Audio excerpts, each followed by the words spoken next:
Na relação, por exemplo, de realização de algumas oferendas, a utilização de alguma parte animal, ela é muito específica para um determinado fim. Por exemplo, aqui, né, trazendo uma abordagem para vocês, no caso de alguém ter uma doença um pouco pesada, como câncer, como a Covid não precisei até hoje, mas algumas outras do tipo, que sejam doenças crônicas pesadas, que a pessoa tem que passar por tratamento pesado, às vezes de quimioterapia, coisa do tipo, a gente usa, sim, algum tipo de parte animal específica também, para realizar um tipo de oferenda que faz uma descompensação, digamos assim, né? É como se você conseguisse tirar toda a essência negativa que está ali consumindo aquele órgão material, passa para a carne. E aí você consegue descarregar a pessoa que está fazendo essa oferenda através dessa via. Isso é uma ferramenta, só que isso aqui não é um padrão, né? Não é todo mundo que vai fazer uma oferenda que está com um problema grave de saúde. Ou com outro problema grave que também encaixa a relação de utilizar, por exemplo, uma parte animal, bife, fígado, testículo de boi, coração, entre outras coisas que dê para utilizar. Né? Querendo ou não, um bandista ele também tem uma relação, ele tem que ter uma relação um pouco de, vamos assim dizer, consciência ambiental e consciência geral. Consciência, acho que a gente podia colocar consciência de uma forma bem ampla mesmo da palavra para abordar muitas coisas mesmo. Né? O bandista ele deve ser uma pessoa um pouco mais consciente, ou pelo menos buscar um pouco mais de consciência sobre muitas coisas. Tem, óbvio, coisas que são fáceis de você substituir, e tem coisas que são um pouco mais complicadas. Tem. Pra falar a verdade, acho que eu achei mel de H para vender em 2 lugares na minha vida, os 2 era caro pra caramba. Era a base do preço do mel, mesma coisa, dependendo do potinho que você vai achar. Mas é algo que eu falo que existem essas relações que dá para você mudar e ter essa consciência do que você está fazendo e o que você está, digamos assim, gerando também com isso. É a mesma coisa quando a gente fala sobre ir num campo natural, realizar uma oferenda e deixar tudo lá. Isso não pode acontecer, não deve acontecer. É uma forma da gente não somente poluir a natureza, que é nosso objeto de culto, mas também de deixar o ambiente sujo ao ponto de manchar a nossa religião também. Porque qualquer outra pessoa que passe e veja aqueles restos largados ali, até porque vocês mesmos já devem ter visto alguma coisa do tipo, se vocês desceram para a praia num final de ano, e você, só aquela descida da serra, quem já pegou Anchieta ali, por exemplo, ou mesmo qualquer outra rodovia do tipo que está indo para o litoral, você vê um monte de coisa largada, vela acesa, alguidar quebrado, uma loucura que fica ali. Né? Macumbódromo, que é o animal daquela galera ali arrebentando de fazer coisa, e vai deixando. O problema é que vai deixando. Os moradores que vivem por ali, porque tem sim gente que mora ali perto, a galera fica full pistola. Aquilo ali pode dar enchente, pode dar uma porrada de problema. O bandista sem noção, ele tem que deixar as coisas tudo lá. Eu vou falar mais disso hoje na aula, sobre o que é possível fazer, que já fiz várias e várias e várias vezes, não tem problema nenhum, e a gente tem que realmente começar a trazer essa consciência, esse desmentir de você ter que ir lá, largar as coisas lá e acabou. Umbanda é uma religião natural, naturalista, que cultua a natureza. Quando a gente fala de uma religião natural, é que nada dentro da Umbanda, em primeiro lugar, a Umbanda não é uma religião que tem dogma, tem tabu e por aí vai. Ou seja, tudo que existe dentro da religião de Umbanda, desde a sua parte teórica até a sua parte prática, e até mesmo a sua relação estrutural, que a gente está tendo aqui, né, vocês estão vendo o terreiro, por aí vai. Nada disso daqui tem algo que seja um assunto fechado, tem algo que seja como é que fala? Um tabu de falar, não posso falar disso daqui, passou assim, assim, essa, será? Obviamente, tem coisas que nem mesmo a gente tem toda a explicação do universo. A gente tem uma base do que foi, digamos assim, revelado no plano material. Muitas coisas ainda são assim. Mas nem tudo é assim. O do porquê de muitas coisas dentro da religião de Umbanda a gente já tem. E a relação é que, para todo umbandista, esse porquê, ele é aberto para todo mundo entender. Vou dar um exemplo para ficar mais claro. É dogma da Igreja Católica a virgindade de Maria. Para todos os cristãos católicos apostólicos romanos, Maria, mãe de Jesus, viveu e morreu virgem, ou seja, sem ter nenhum tipo de relação sexual. Né? A vinda de Jesus foi através da vontade divina ou do Espírito Santo, tanto faz, né? Porque acho que cabe para os dois. Então, isso daí é uma relação de dogma. Mas como? Por quê? Como assim? E aí, Deus semeou? Como é que foi o negócio aí? Não se fala. É algo estabelecido. É algo pronto, aceite, tá, funciona assim. A divindade de Jesus entra também nisso, e várias coisas entram. A gente falar tabu é um assunto não restrito, é um assunto restrito, perdão. Ou seja, a gente não fala desse determinado assunto. Por quê? Porque é inquestionável, está dentro do próprio dogma, digamos assim, da igreja, do próprio conceito do que funciona, como, por exemplo, sexo antes do casamento, deixa eu ver, tinha uns outros assuntos que era mais nervoso, assim. Divórcio dentro da igreja católica é um tabu, funciona assim, você casou uma vez, amém. Deus não assume mais nada. Né? Você fez cagada, quer separar, até entre os homens você separa, entre Deus você está casado. Aborto. Isso daí, por exemplo, eu estou pegando da Igreja Católica, isso aí não só é uma relação catolicista ou cristã que tem, tá? Tem várias religiões que têm dentro do seu bojo, o conceito de dogma e tabu. Isso é uma coisa que a gente precisa entender. Se alguém escrever, por exemplo, que a religião bandista é uma religião dogmática, ele está mentindo. Ele precisa provar onde é que existe um dogma dentro da religião de Umbanda. Ela é uma religião doutrinária, como toda religião, ela tem uma sua doutrina. E o que estabelece uma religião é a sua doutrina, a sua gênese, sua cosmologia, sua cosmogonia. Tudo isso daí são estudos teológicos que formam o conceito de Deus, de divindades, de estrutura religiosa, que é natural de todas as religiões. Cada uma delas tem essas estruturas. Quando a gente fala de Gênesis, geração da criação. Quando a gente fala teologia, é o estudo de Deus, o entendimento de Deus a partir dessa religião. Quando a gente fala de cosmogonia, a gente está falando de divindades que fazem parte dessa religião. Ou seja, a maioria das religiões, a maioria, posso dizer assim, tem divindades. No cristianismo também tem. Se a gente fala de Maria, mãe de Jesus, é uma divindade, é uma santa. Se a gente fala de São Jorge, é um santo. Se a gente fala, que é no Marte, inclusive. Se a gente fala de Santa Bárbara, outra Marte, é um santo. Eles se enquadram no que seriam divindades. Os anjos também estariam nisso, e até mesmo para o próprio judeu, os anjos também estariam nisso. E por aí vai. Quando a gente fala de divindades dentro da Umbanda, o estudo das divindades, aí a gente está falando do estudo dos orixás, mais precisamente. E de todas as hierarquias de orixás que a gente tem, que a gente vai abordar quando a gente entrar no assunto Sete Linhas de Umbanda, que é um dos assuntos mais, assim, eu não vou dizer complexos, mas ele é um estudo, digamos assim, longo, que realmente a gente precisa ver e rever para ficar claro. Então, dentro da religião de Umbanda, tudo que você vive aqui dentro é aberto para você entender e aprender. Desde como é um assentamento, para que serve, você pode falar. Até o que tem dentro dele, você também não tem problema de falar. Às vezes a pessoa ela quer guardar aquilo como um segredo para ela, tudo bem, mas no outro sacerdote você chega junto, perguntar, ele vai responder. E assim funciona para tudo dentro da religião de Umbanda. E como religião, ela muda também com o tempo, é natural.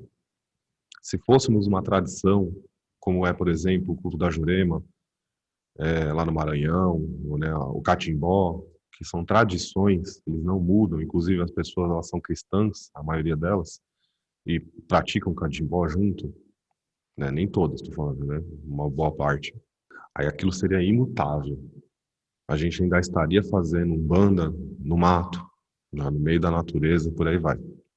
A religião de Umbanda é uma religião naturalista porque ela preza pelo culto à natureza. A natureza é nosso ponto de força. A natureza é onde a gente encontra em maior quantidade ou em maior, digamos assim, dá para entender mais ou menos essa parte, se eu falar assim, em maior extensão energética. Na natureza, a energia dos nossos orixás está lá é natural daquele lugar. Quando você entra numa mata, você sente e vai sentir a energia dos caboclos, a energia de Pai Oxóssi, a energia da Mãe Obá. Você entra e você sente. Se você parar e se concentrar um minuto, respirar aquele ar mais úmido da floresta, natural você já sentir aquela força. Claro, você não vai incorporar, né? Mas você sente. Você vai no mar, você sente a energia da Mãe Manjá. Você fica na areia, principalmente naquela areia que está mais seca, você sente a energia do Pai Omolu. A natureza é a nossa fonte. O terreiro ele é formado a partir das energias da natureza. A gente vai lá na natureza colher essas energias para trazer para cá para ficar sentada no terreiro. Então, a natureza é o nosso principal. E quando a gente fala de naturalista, é porque a gente tem aberto o culto das divindades. As divindades que a gente conhece, as divindades que a gente cultua, elas estão, digamos assim, assentadas nas forças da natureza. Elas não são em si a natureza, elas são as formadoras da natureza. Elas são aquelas que formaram as energias de tudo que existe. Mas é lá no campo natural, sem modificação alguma, que a gente sente essa presença poderosíssima dos orixás. Então, a Umbanda tem essa estrutura, a gente precisa lembrar sempre disso. E é natural que, justamente falando da relação naturalista da Umbanda, que na natureza a gente tenha que, periodicamente, nos reverenciar as divindades, nos fortalecer, nos purificar, nos limpar de várias coisas, preencher-nos de novo com aquela energia natural deles. E a gente vai na natureza nessa intenção, nesse intento de colher essas forças, fazendo o quê? Oferendas. Então, a oferenda ela tem essa função magnífica de nos fortalecer, de nos limpar, de nos direcionar,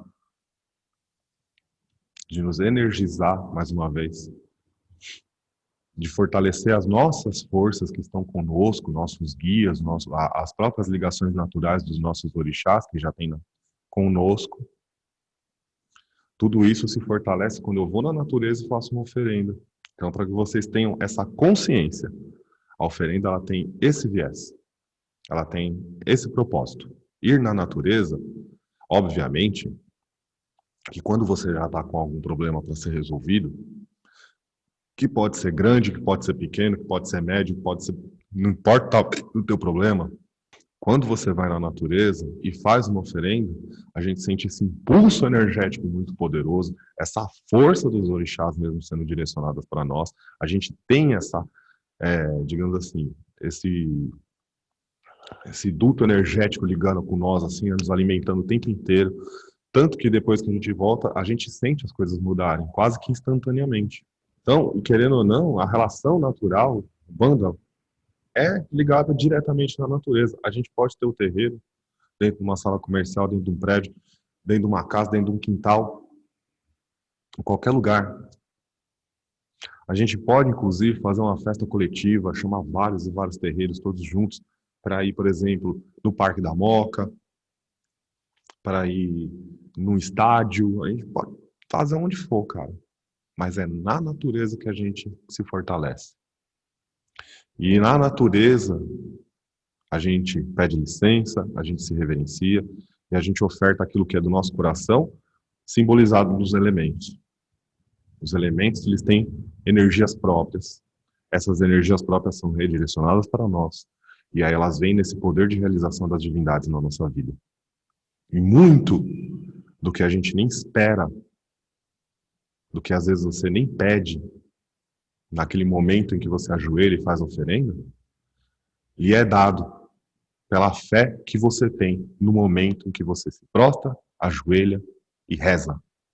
Com fé, aquilo lhe é concedido pelo seu merecimento e pela sua necessidade. Por mais que tenhamos recursos, como o terreiro, como velas, pembas, magia divina e todo o resto que a gente pode pensar, mão de sacerdote, mão de pemba, o que vocês quiserem pensar, a natureza ainda é indispensável na vida de todo umbandista. Nessa primeira parte eu vou falar como você deve entrar num ambiente sagrado. Eu ia fazer isso na aula presencial, mas vou fazer isso aqui agora para vocês verem que dá para você aprender. Só que até assim, ou anota, tá? Ou tenta gravar na cabeça, depois você vai escrevendo, depois você tira a dúvida comigo, não tem problema. Essa que eu vou passar é a forma mais correta de você chegar na natureza. Porque lembramos e convenhamos a todos nós.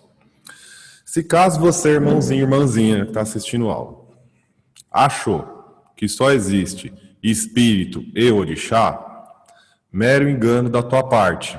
Existem muitos tipos de seres que habitam os campos naturais. Não pense necessariamente que o ser está lá, como se fosse um animalzinho vivendo ali no meiozinho da floresta, tá? Não é necessariamente assim. Mas o campo natural na qual ele habita é como se fosse o desdobramento da própria natureza. E é por isso que quando a gente afeta a natureza, é uma coisa muito prejudicial para eles também. Então, se a gente vai lá e destrói um campo natural, a gente está afetando diretamente o campo que vive esses outros seres, como os encantados da natureza, os seres elementais. Aí a gente tem também os gênios da natureza, centenas de milhares de outros seres que muitos a gente ainda nem conhece perfeitamente. Mas são muitos, só de elementais tem vários, tem para todos os tipos de locais, tem elementais específicos. Para cada área, para cada local, para cada campo da natureza, existe um gênio que cuida daquele lugar. Né? E existem hierarquias ainda dentro desses gênios, existem hierarquias dentro dos seres elementais, ou seja, existem muitos, muitos tipos de seres, não só o espírito. Espírito, quando eu falo para vocês, para ficar claro para todos vocês, eu estou falando de seres que foram encarnados, humanos. Então, um ser humano a gente classifica como espírito, vamos colocar assim. Um ser que não foi humano, que não nasceu para a carne, que não veio para o plano material em nenhum momento da sua existência, ele está, sim, seguindo a sua evolução, às vezes em paralelo com a nossa, e não necessariamente adquiriu esse magnetismo humano que hoje é nosso, que a gente tem, principalmente quando a gente está aqui na matéria.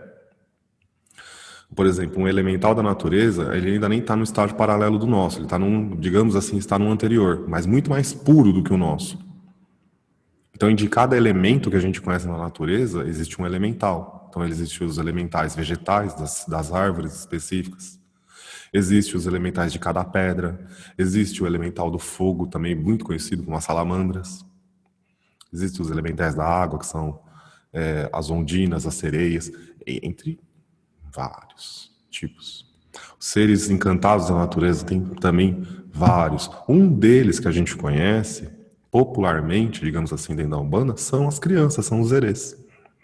Ele é o encantado da natureza, que tem uma dimensão específica, anterior ao nosso plano da vida, que está no quinto, mas que também, em paralelo, tem vários outros seres. Ou seja, destruir a natureza tem esse grande viés também de destruição, porque a gente está destruindo, em primeiro lugar, nosso planeta, nossa casa, nosso ambiente. E, em consequência, a gente está destruindo também o ambiente de outros seres que também vivem nesse planeta.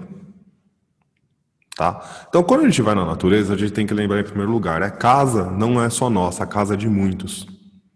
A casa é de Deus e de suas manifestações.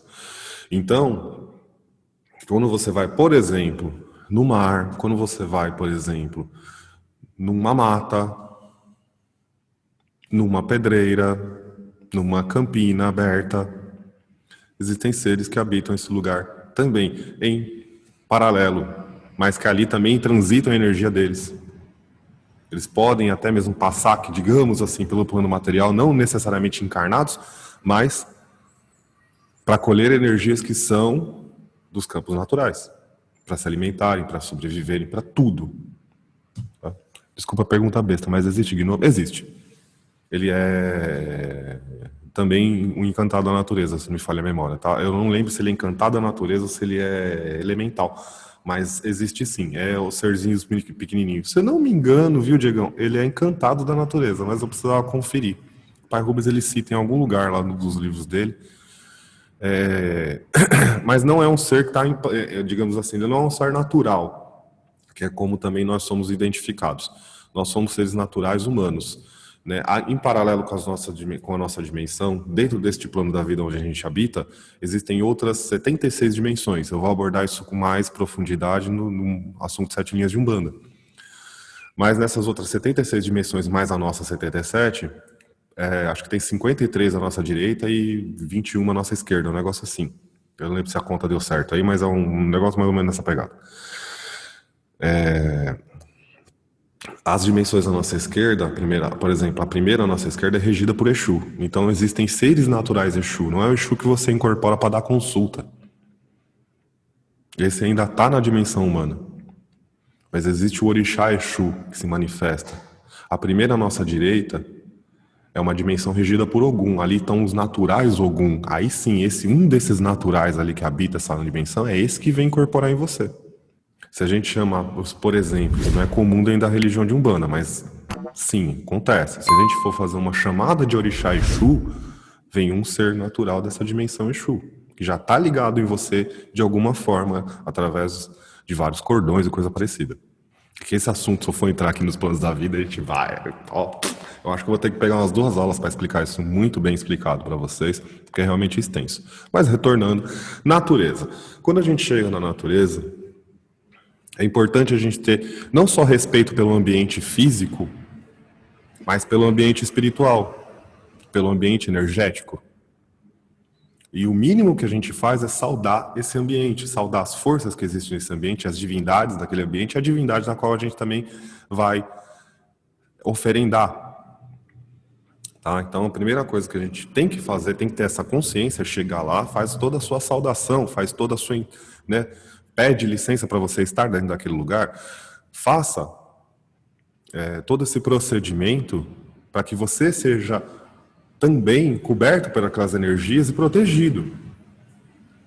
Porque um bandista não vai só fazer oferenda no santuário, às vezes você vai fazer fora do santuário, ou mesmo tem gente que não mora perto do santuário, não faz parte do santuário. Tem gente que não mora no estado de São Paulo, onde está o Santuário Nacional da Umbanda, e também o Vale dos Orixás, que fica, eu não lembro em que cidade que fica, o João vai lembrar daqui a pouco, ele acha, ele vai colocar pra gente, mas também fica aqui em São Paulo.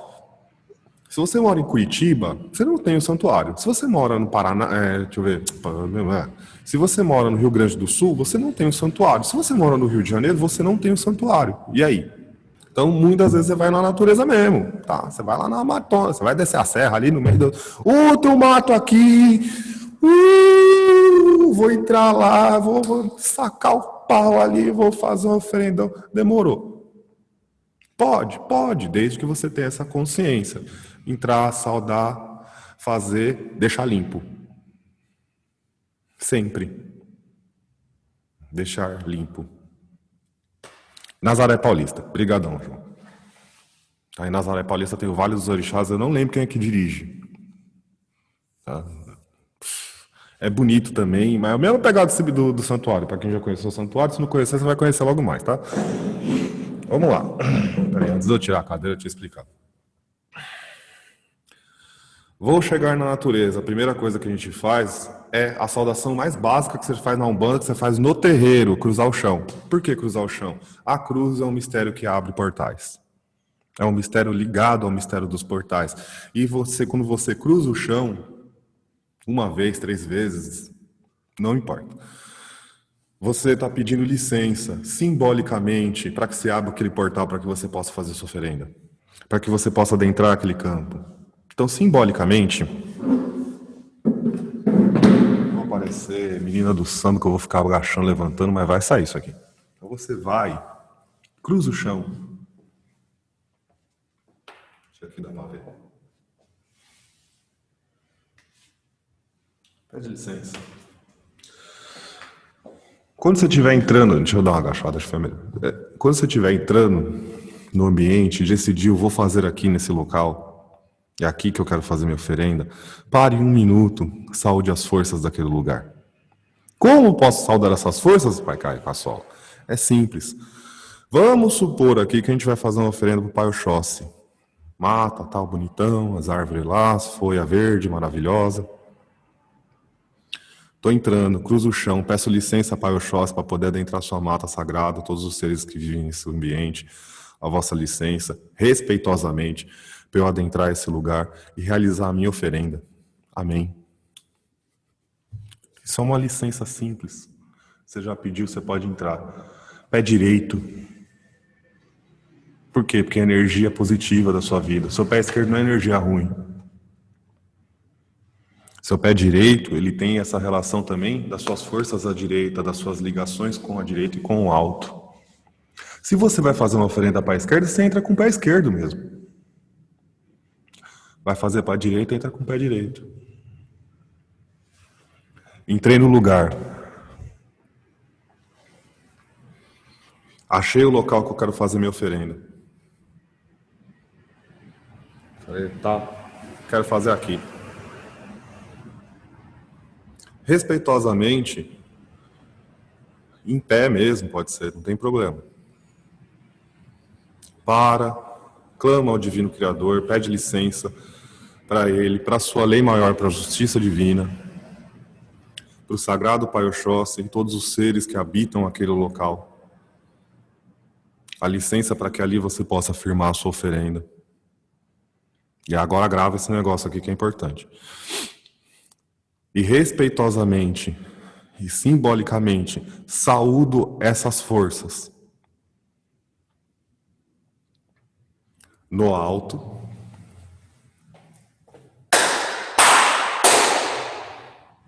No embaixo.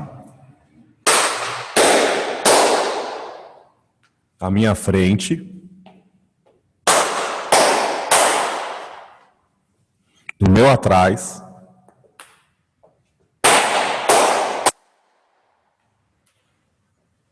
Na minha direita.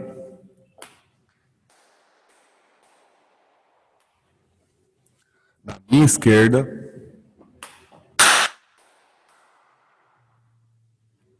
No meu entorno à direita.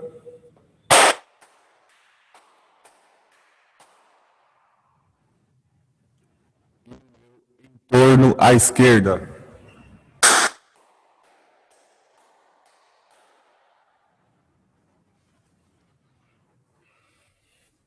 E tendo todas essas forças saudadas, peço mais uma vez a sua licença, a sua proteção, para que durante todo o período que eu esteja aqui fazendo a minha oferenda não seja atrapalhado por nenhuma pessoa ou por nenhum tipo de energia negativa. Amém. Acabou.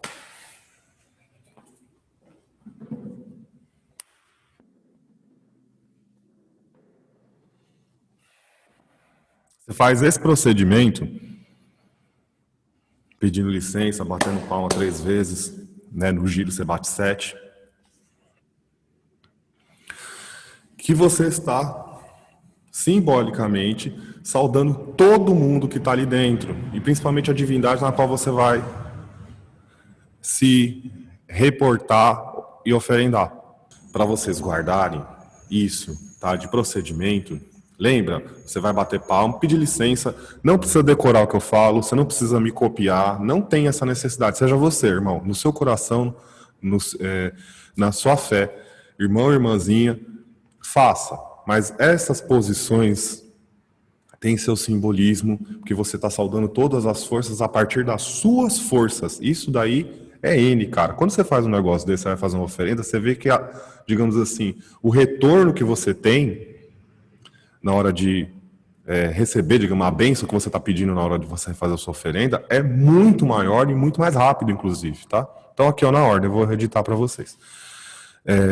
No meu alto, no meu embaixo, minha frente, no meu atrás, minha esquerda, na minha direita, no meu entorno à direita e no meu entorno à esquerda. Tá? Aí tem nos comentários qualquer coisa aqui, dá para vocês pegarem e anotarem. Importante, esse bate palmas 7 vezes é no entorno. No entorno eu bato 7 vezes. Tá? No meu entorno à direita, no meu entorno à esquerda, 7 vezes. Certinho dá. Dos outros todos é 3. Foi lá, fez essa saudação, fez essa reverência para todos que estão ali, faz sua oferenda. Monte a oferenda com os elementos que você levou. Elementos que a gente põe numa oferenda são elementos que a gente utiliza tanto em firmezas dentro da nossa casa, quando você vai fazer uma firmeza para a sua esquerda, para a sua direita, para o seu anjo da guarda, ou mesmo dentro do terreiro, como velas, como fitas, pembas, frutas, moedas, pedras. Algumas ervas você pode levar também, como você vai fazer, por exemplo, né, o Dão, que você vai fazer uma oferenda para Ogum. Você pode colocar espadas de São Jorge, lanças de São Jorge, lança de Ogum, e por aí vai. São ervas que você encontra ornamentais por aí e tal. Todos esses elementos que eu falei, eles são utilizáveis dentro de oferendas, tá? Cada elemento tem em si propriedades que serão ativadas através dessas energias naturais do elemento.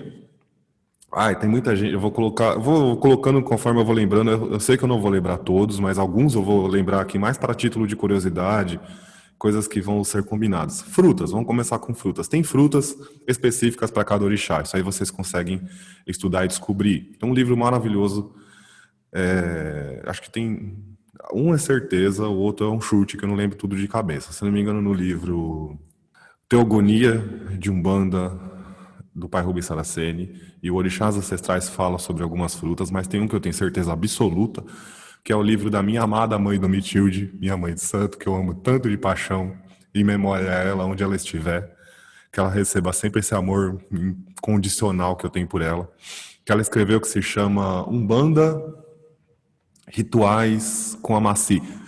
Esse livro tem ali, por exemplo, frutas para cada orixá e por aí vai, mas vocês conseguem saber que tem coisas que já são assim, bem disseminadas, né? Por exemplo, manga para pai Ogum, melancia para pai Oxóssi, quem mais? Deixa eu lembrar. Abacaxi para mãe Ansã, abacaxi para o pai Xangô, coisas desse tipo, tá? Cada fruta tem uma especificidade porque ela tem ali predominantemente essa energia natural desses orixás. Então a gente entrega normalmente essa fruta que está combinando um pouco mais com essa relação.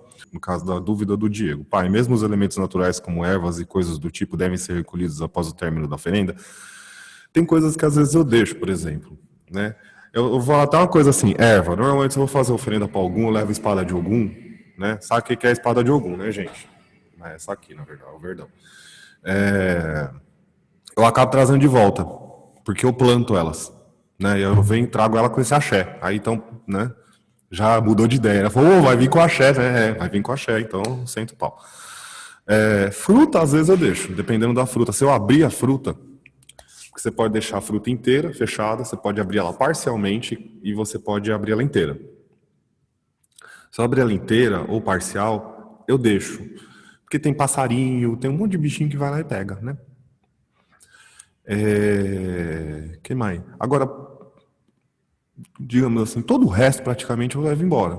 Se eu tenho alguidar lá, eu levo embora. Se tem vela, eu recolho as velas e levo embora.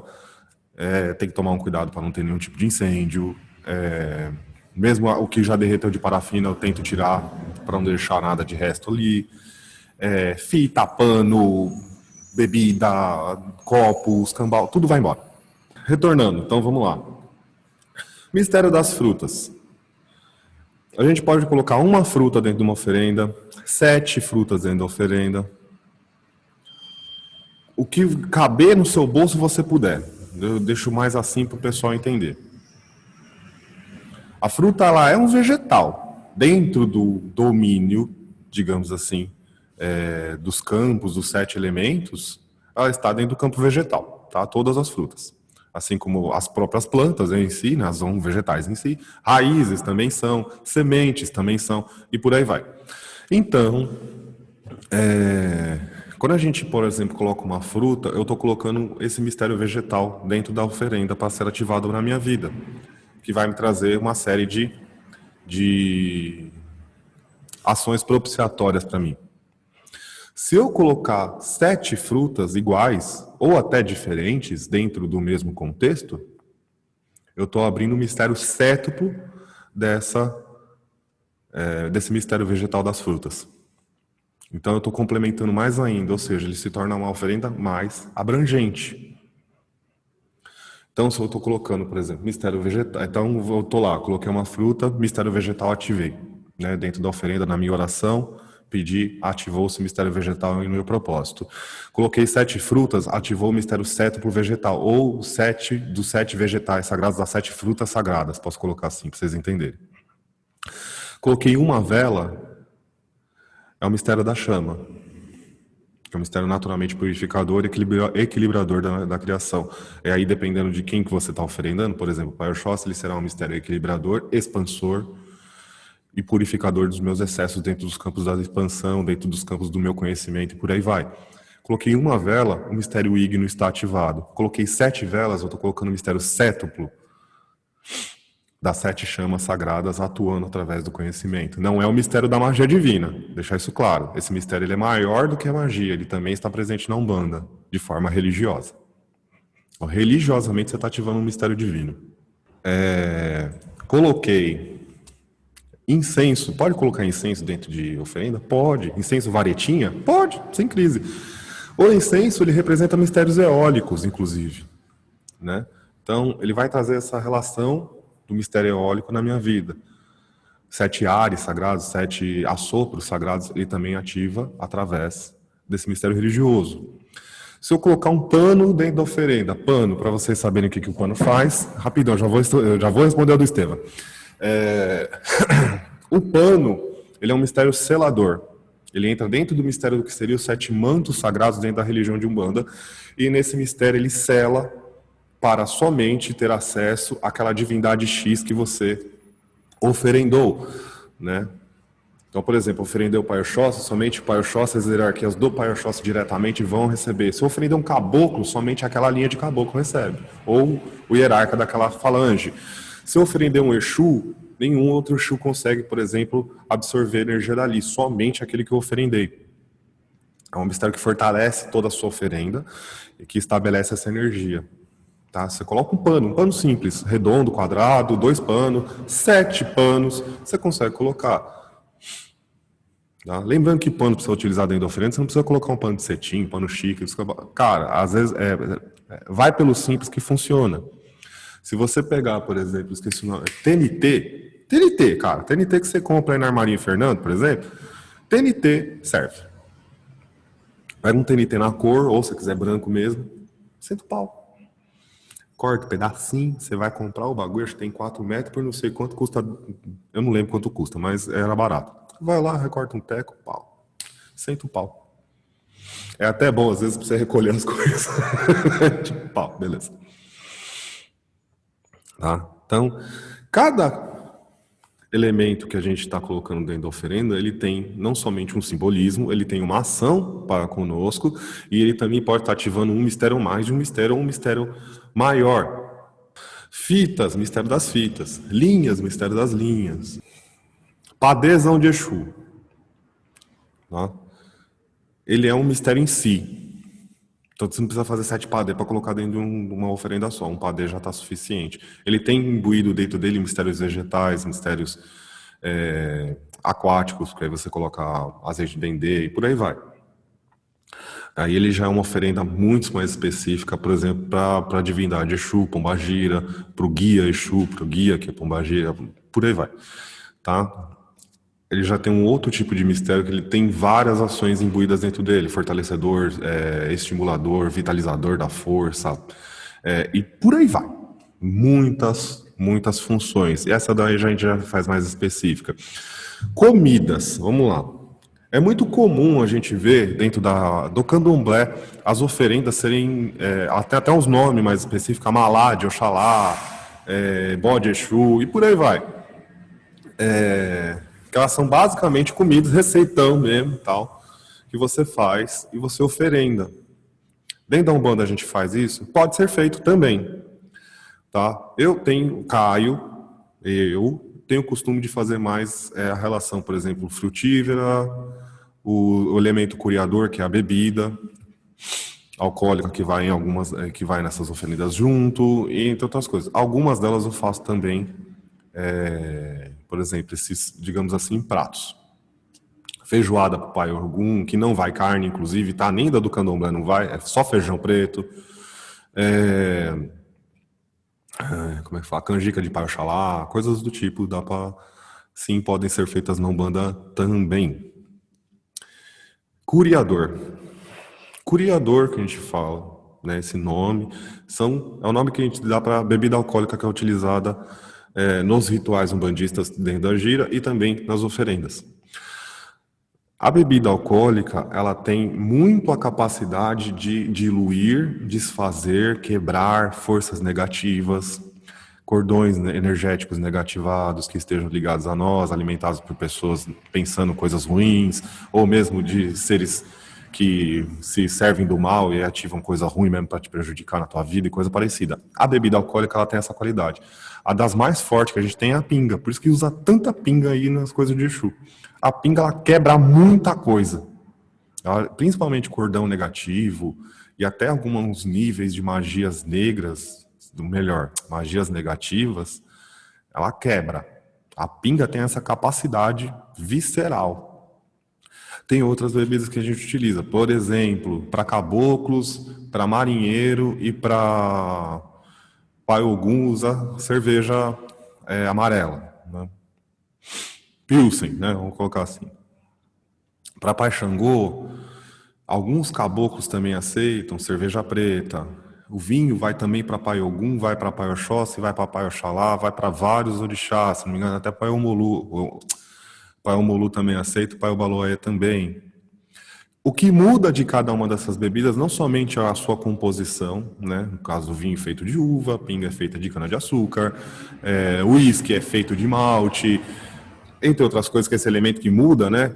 Não somente a característica natural da bebida, mas sim o que muda mais nesse efeito de energético, por exemplo, de quebra de energias negativas, é o teor alcoólico que a bebida tem. Então, quanto, digamos assim, maior o teor alcoólico que ela tem, mais forte ela é na hora de quebrar uma magia, de quebrar uma ação ruim, de descarregar, tirar uma doença, coisas do tipo. Mas assim, gente, a gente precisa lembrar de uma coisa. O bandista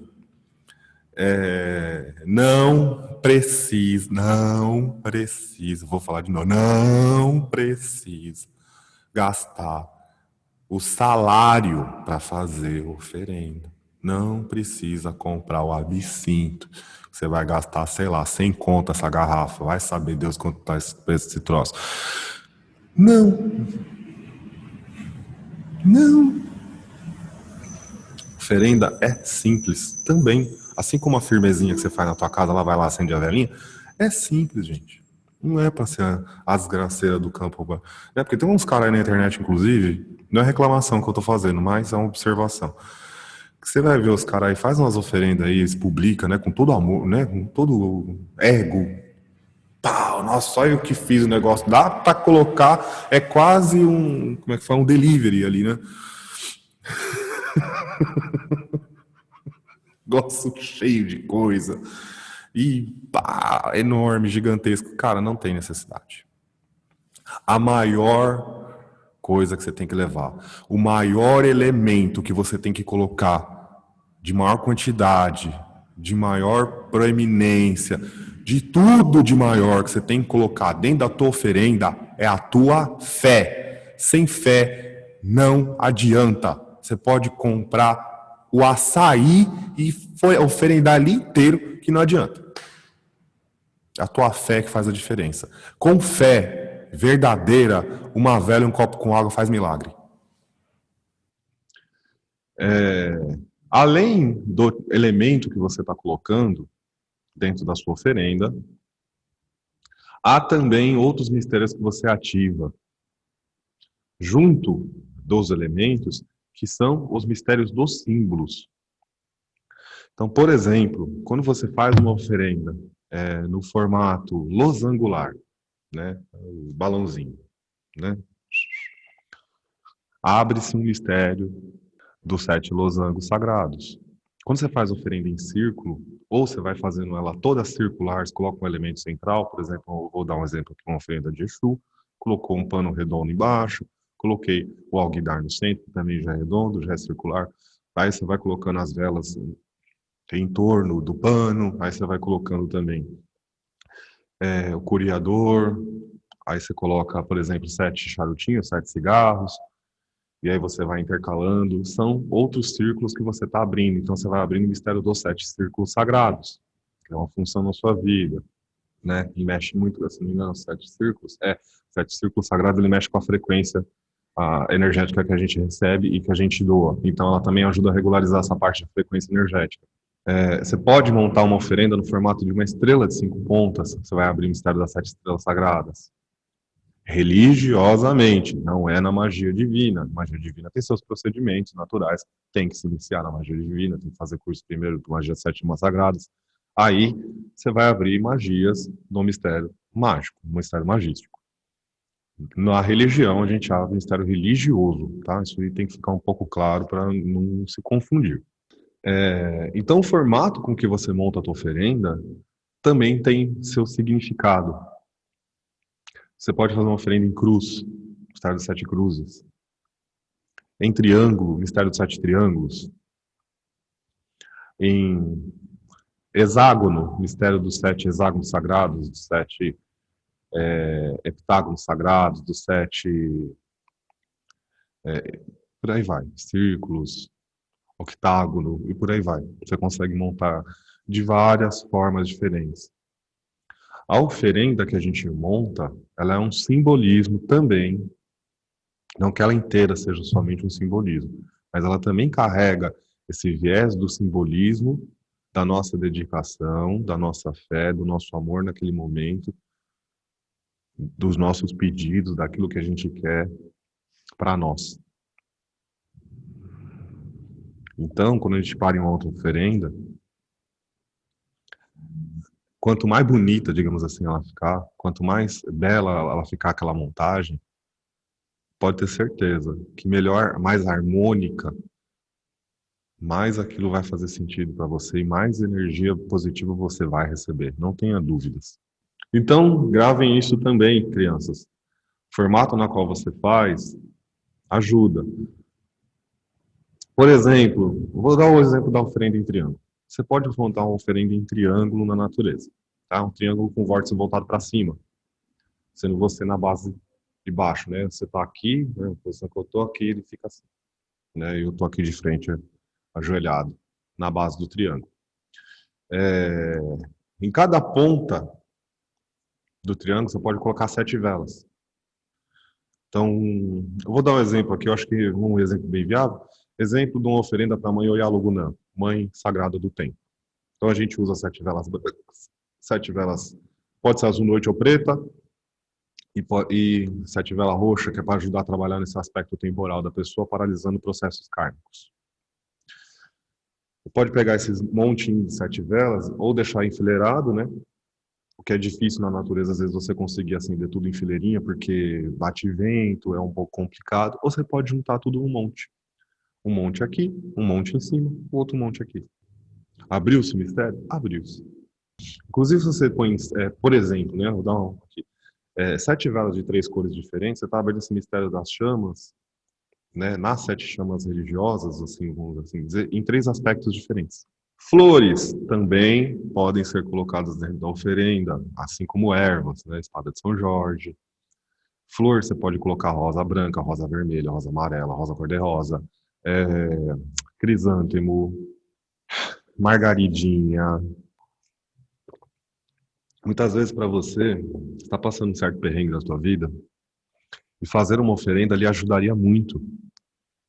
Mas esse perrengue, por exemplo, pode ser financeiro e você não tem uma grana legal para você, digamos assim, gastar para fazer uma oferenda muito requintada, cheia de elementos, extensa, né, e tal.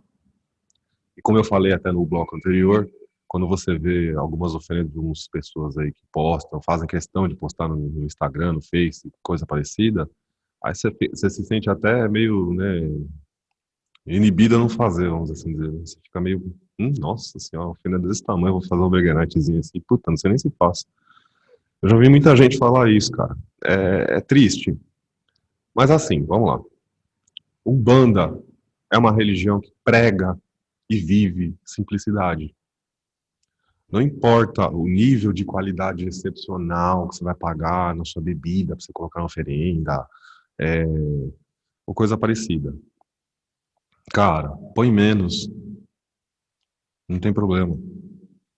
Como eu falei no outro bloco, põe uma vela, põe um copo com água. Se você puder, põe uma fruta. Às vezes é isso que você tem. Hoje já não vai te condenar.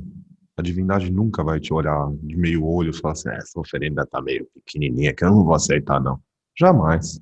Jamais. A tua fé fala mais alto que o elemento. O elemento é um potencializador do pedido que você está fazendo. A oferenda ela tem esse viés. Ela potencializa energeticamente, dá assim impulso para que aquilo tenha um poder de realização forte, intenso. Sem teu pedido, sem a tua fé, o elemento não vale de nada. Não adianta você ter fé no elemento. O elemento por si só, ele é só o elemento. Ele ganha poder com a divindade, com a fé com que você clama a divindade naquele momento. Se tem muito, se tem pouco, não vai ser o grande diferencial para você alcançar a graça que você quer. Tenha essa certeza. Se você faz um pouco menos, ah, não deu para levar 7 velas, eu levo 3, levo uma. Cara, eu não tô com grana para comprar vela. Eu tenho uma fruta em casa. É o que eu tenho. Eu tenho água que eu posso levar. Eu tenho fruta e uma água. É o que eu tenho. É o que eu posso.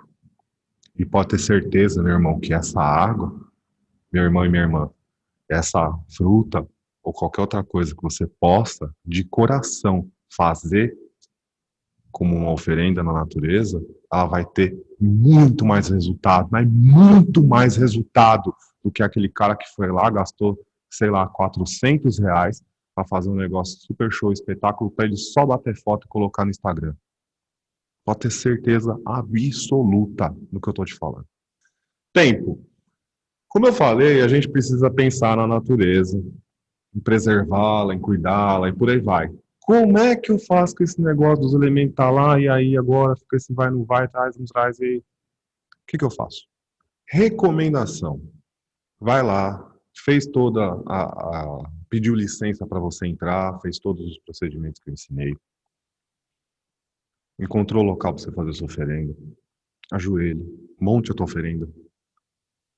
Se tiver suas velas, acenda suas velas. Se tiver o elemento do tabaco. O tabaco eu esqueci de falar, mas ele é um abridor de portais também, então dependendo, precisa abrir portais na sua vida, você nunca sabe.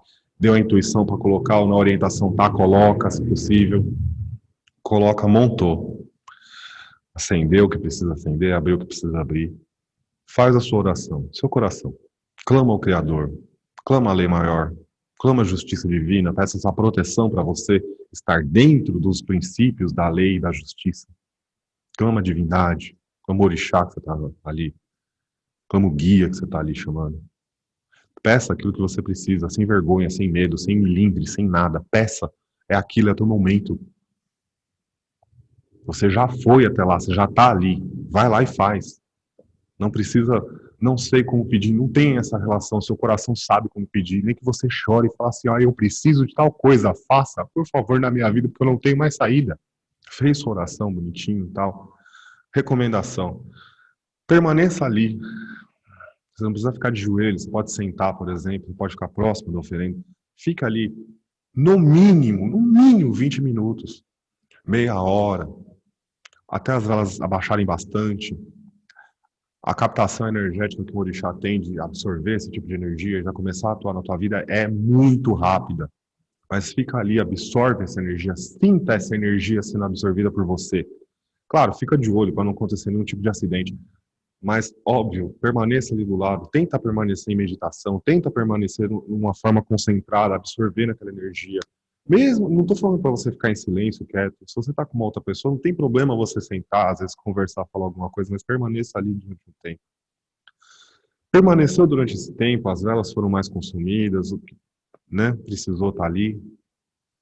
Pede licença, peço licença, sagrados pais, mães orixás, orixá que eu oferendei, guia que eu oferendei. para poder recolher esses elementos, para não poluir a natureza da qual eu estou me servindo para poder oferendar. Respeitosamente, tira as coisas.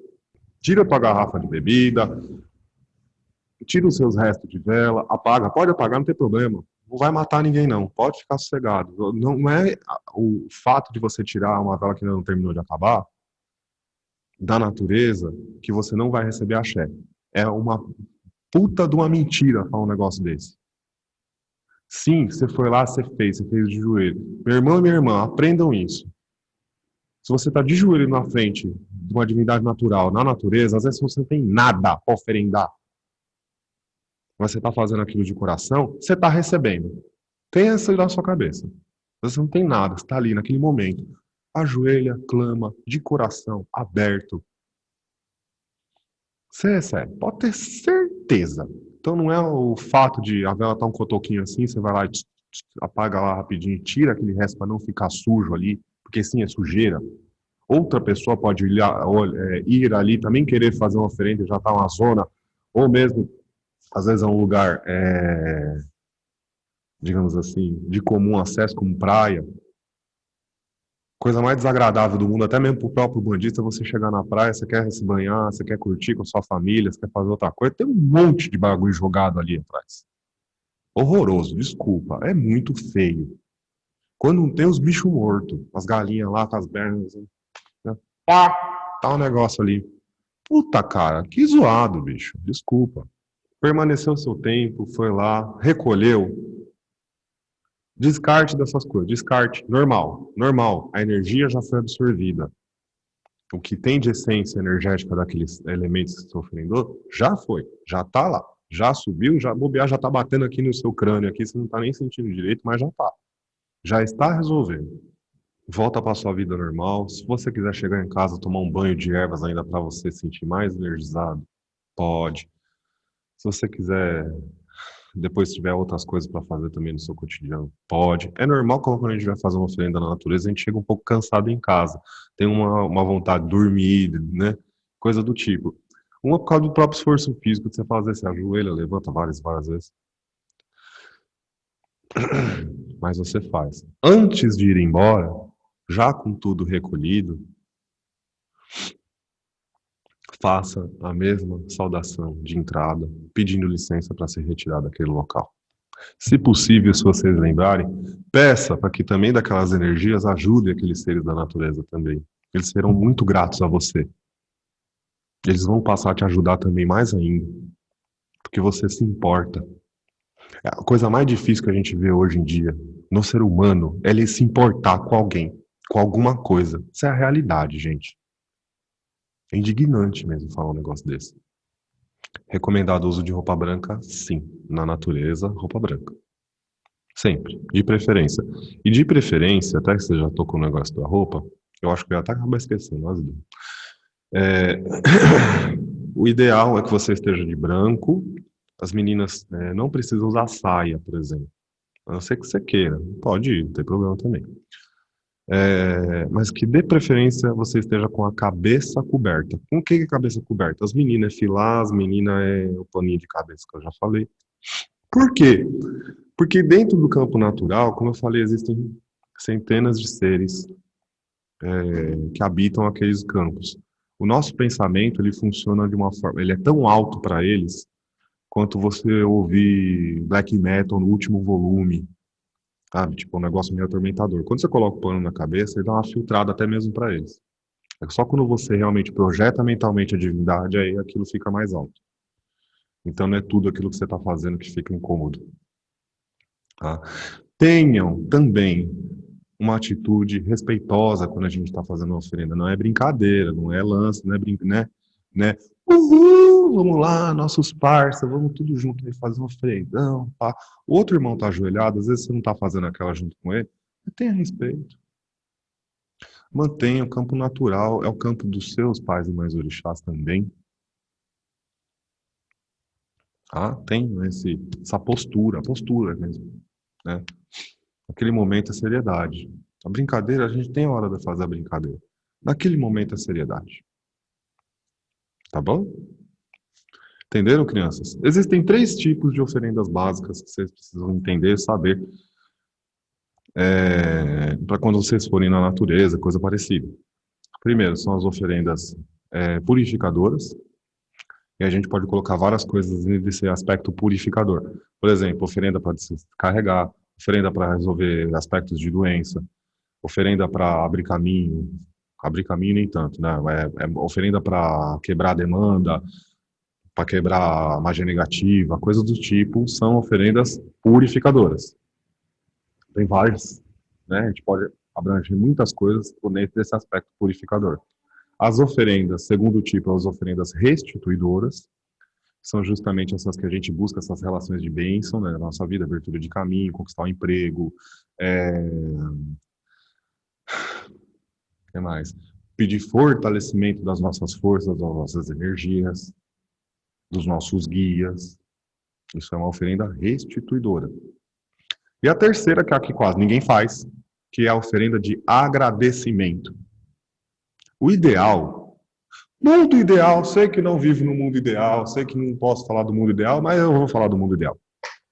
No mundo ideal, um dia você foi na natureza, você fez uma oferenda purificadora pedindo para você se descarregar, se limpar, se repositivar com o mistério da qual você está oferendando, daquele determinado orixá, coisa parecida. Conseguiu, está melhor, estou bem. O ideal é que você vá de novo na natureza fazer uma oferenda de agradecimento. Sem pedir nada, quero agradecer, estou fazendo essa oferenda para agradecer. Tenha certeza que você vai receber mais bênção ainda. E como eu falei antes, questão dos elementos, nada precisa ser gigantesco, nada precisa ser homérico, não precisa ser o supermercado. Não, não precisa. Tem alguns elementos chave? Tem alguns elementos chave. Você decide qual que você quer fazer. Você decide o que você quer colocar. Você não precisa ir na receitona do bolo. Tem receita de bolo que é maravilhosa, porque você já vai, você está na disposição, você consegue fazer, não vai te pesar. Beleza. Não consigo fazer tudo. Não consigo fazer tudo. O que eu consigo fazer que está legal? O que dentro do entendimento, o que eu já estudei consegue me absorver aqui, trazer aquilo que eu preciso? Isso, isso, isso. Então eu vou fazer com isso, isso, isso. Acabou. Na de agradecimento eu consigo fazer uma igual, ou consigo fazer às vezes com menos, até com mais, dependendo, melhorou a situação. Faz. Esses são os 3 tipos de oferenda essencial que a gente precisa lembrar e saber. Lembrar de fazer toda a saudação para sair, gente, por favor. Do mesmo jeito que você pede para entrar, você pede para sair. Eu faço a referência de ensinar essa parte de pedir licença como se você estivesse indo na casa de um parente seu ou algum parente seu estivesse indo na sua casa. Você gostaria que ele abrisse a porta, colocasse um monte de coisa no chão, sem nem te dar um oi? Não, não ia, né? Então, às vezes a gente precisa despertar esse nívelzinho de consciência e empatia. Quando a gente chega na natureza, tem certo uma hora. Tô arreganhando as portas da casa do cara, enfiando um monte de coisa ali, faço o que eu quero, vou embora e ainda deixo lá. Saudar para entrar, saudar para sair, deixar o ambiente higienizado, limpo. Permaneça o tempo que você precisar, 30, 40 minutos, 20 minutos que seja o suficiente para você realmente absorver essa energia. Recolhe as coisas, tenha uma atitude respeitosa, tenha uma postura. Crianças, última recomendação. Informações sobre oferendas vocês têm vastamente no livro do Pai Rubens que se chama Rituais Umbandistas. Tá? É um livrinho da capa verde, fininho, normalmente ele é barato. Vocês encontram ele por aí, tá? Tem uma diferença, digamos assim, nessa saudação, de quando você vai no cemitério. Cemitério você tem que saudar os guardiões que estão na porta também, tá? É interessante que quando você vai no cemitério, o cemitério tem muito guardião. É um campo, cara, às vezes é assim, para quem é muito sensível, às vezes sente o cemitério como se fosse um campo de guerra, o negócio é meio punk. Porque tem muito espírito que fica lá, às vezes aprisionado, tem uma série de coisas que estão ali. E é um campo do Pai Omolu, do Pai Obaloaê. É, não é que ele é pesado, vamos assim dizer. É um campo natural também, mas que tem muito espírito ali recolhido justamente por causa das suas falhas, dos seus pecados, de várias coisas que cometeram. Então acaba ficando lá mesmo. Até para conseguir um certo nível de consciência e poder trilhar o seu caminho de evolução. Então dentro do cemitério tem muito guardião. Principalmente tem guardião nas porteiras. Antes de chegar no túmulo tem guardião, no cruzeiro tem guardião em muitos lugares dentro do cemitério. Quando você vai chegando no local, peça licença para os guardiões. Saúde do chão, bate palma, foi, entrou. Quando você vai saudar a divindade, que você vai saudar, aí você faz todo aquele que eu falei, do giro, do pau cima, para baixo, frente, atrás, direita, esquerda, em torno da direita, em torno da esquerda. E é interessante que quando você vai no cemitério, se possível, você faça uma oferenda simbólica para a esquerda, que rege aquele cemitério. Você pode fazer para as sete porteiras, você pode fazer para as sete catacumba, uma porrada ali que protege o cemitério, tá? É uma oferenda, como se fosse uma oferenda pedindo licença, respeitosa de agradecimento por poder estar lá também, tá? Simples, tipo, às vezes um corote, uma vela, uma moeda já é uma puta oferenda, um cigarro já é uma puta oferenda. Acenda essa vela para o guardião. Se possível, uma vela para o Pai Ogum Megê, que rege o cemitério, e sete velas coloridas para você acender para todos os orixás do cemitério. É uma recomendação, não é obrigação, não, mas é uma recomendação boa. Onde você acende essas velas? No cruzeiro.